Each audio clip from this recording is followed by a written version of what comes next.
The only country to have carried out explosive nuclear weapons testing in the 21st century is North Korea. But it's one of a number of countries which haven't signed or ratified the 20-year-old UN agreement to stop testing nuclear bombs.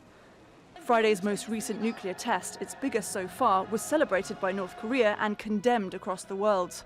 UN sanctions are imposed on North Korea for its nuclear and missile programs. Between 1945 and 1996, there were more than 2,000 nuclear tests worldwide. The first test explosion was by the US in 1945. The Soviet Union began testing after that, then the United Kingdom in the 1950s, and France and China in the 60s. India and Pakistan last tested their nuclear weapons in 1998.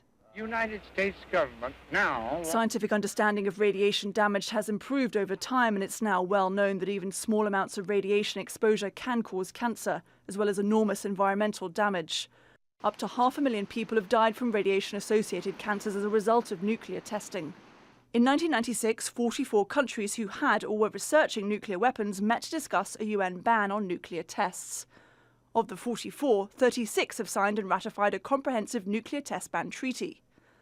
Another 5 countries, China, Egypt, Iran, Israel and the US, have signed up to but haven't ratified the agreement. The final 3, India, Pakistan and North Korea, have never signed. The Arms Control Association says armies worldwide have about 15,000 nuclear warheads. A large proportion of them are in the 8 countries who haven't signed or ratified the comprehensive test ban treaty. Organisations pushing for a ban on nuclear test explosions say they're hopeful others will sign up. The treaty is not legally binding until they do. The treaty is nearly universal.